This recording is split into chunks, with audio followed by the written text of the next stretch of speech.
pa ako nagkaroon ng pagkakataon para makilala ko ang dakila mong kapatid. Ano bang gusto mong baguhin sa kanya? Kung mahilig ka makinig ng mga Tagalog na awitin, malamang isa ang mga awit na aktor ang kinabiliban mo noong kanyang panahon. Isa din siya sa may istilong yodeling. Tara, samahan niyo akong balikan ang naging karera niya sa musika at pelikulang Pilipino.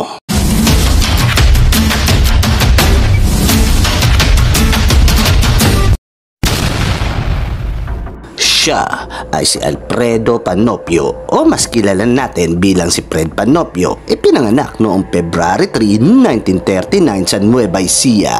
Bata pa lang ay hilig na niya ang musika at pinangarap din niyang maging isang manganganta, kaya ang pag-awit ay kanyang ginawang libangan. Madalas siyang sumali sa mga patimpalak ng pag-awit sa kanilang lugar. At sa kalagitnaan ng dekada 50 naman ay mapapanood mo siyang nagtatanghal sa teatro sa Kamaynilaan. Si Fred ay nadiskubre sa palabas na Student Canteen na programa nila Eddie Ilarde at Leila Benitez. Dito na din napansin ang kanyang talento at naging susi pa sa mas malaking oportunidad. Noong 1959, sa ilalim ng Skill Records, inilabas ang kanyang unang single na may pamagat na Pitong Gatang. Agad naman tinangkilik ang awiting ito na kahit nga sa panahong ngayon ay pinakikinggan pa din at inaawit sa mga video-okehan. Dito sa Pitong Gatang, sa tabi ng buyan, makasaysayan na kung nalalaman. Di nagtagal ay nasundan pa at nakagawa pa ng mga album ang ating bida gaya ng Nalulumbay Ako, Hinanaing ng Puso, mga awit ng pag-ibig ni Fred Panopio,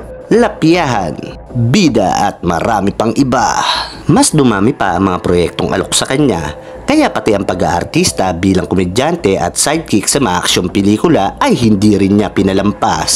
Ilan sa mga pelikulang kinabilangan ng ating bida ay ang Markado noong 1960, Tatlong Baraha noong 1981, Ompong Galapong noong 1988, Dito sa Pitong Gatang noong 1992, Manila Boy noong 1993 at marami pang iba. Nakasama din niya ang malalaking pangalan sa pelikula gaya ni FPJ, Dolphy, Lito Lapid, Panchito, Robin Padilla at marami pang iba. Sobrang natural ang galing ni Fred pagdating sa pag-arte, kaya kahit komedya o aksyon ay kayang-kaya niyang gampanan. Kahit nga sunod-sunod ang mga nagagawang pelikula ni Fred ay hindi niya napapabayaan ang karera niya sa pag-awit. Noong 1999 ay nakasama niya ang magaling na mga awit at tinagurian ding jukebox king na si Victor Wood upang maglabas ng bagong album. Ang dalawang mga awit na ito ay talagang naging popular lalo noong dekada 70.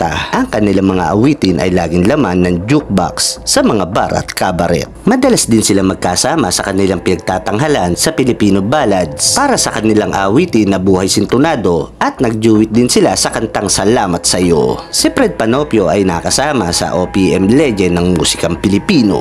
Pero sa pagpasok ng taong 2000 ay unti-unti na rin tumamlay ang kanyang karera sa musika, pati na rin ang tanggap na alok sa pelikula ay naging madalang na. Kaya napagdesisyonan niya na magpahinga muna sa kanyang propesyon para makasama na din ang kanyang pamilya. Huli natin siyang nakita sa telebisyon noong 2009 sa palabas ni Willie Revillame na Wawawi bilang espesyal na panauhin sa programa, at dito hinirang siyang the living legend ng musikang Pilipino. Ito ay pagpupugay na din sa lahat ng kanyang naiambag sa larangan ng musika. Sa pagdaan pa ng mga taon ay unti-unti na ding humina ang dating maliksing katawan ni Fred dala ng katandaan, kaya hindi na rin natin siyang nakikita nagtatanghal sa entablado at marami na din siyang iniindang sakit sa katawan.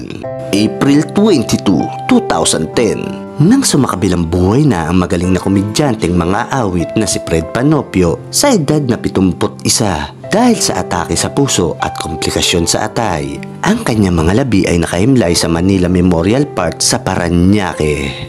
Pagkamat wala na ang ating bida, ang kanyang mga naiambag sa larangan ng musika ay hindi na malilimutan pa. Isa si Fred Panopio sa may mga pambihirang talento sa musika man o sa pag-arte na ating binabalik-balikan hanggang sa ngayon. At dito na natin tatapusin ang bidyong ito. Ikaw, anong mga naging kanta ni Fred Panopio at talagang napabilib ka na awitin niya?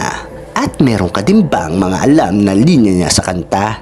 Pakishare naman sa comment section natin sa ibaba. Marami akong alam na kasaysayan, tulad nitong isang barangay. Ito'y hindi chismis, na pag-uusapan lang. Sana ay nagustuhan nyo ang ating kwento. Hanggang sa mga susunod na video, huwag niyo po sanang kalimutang mag-subscribe at mag-follow. Maraming salamat sa inyo. I-share niyo po sana ang bawat nilalabas kong video. Hanggang sa muli, paalam! Good evening, Jackie Lou. Good evening. May mga dala akong bagong tape. Baka gusto mo mag-request.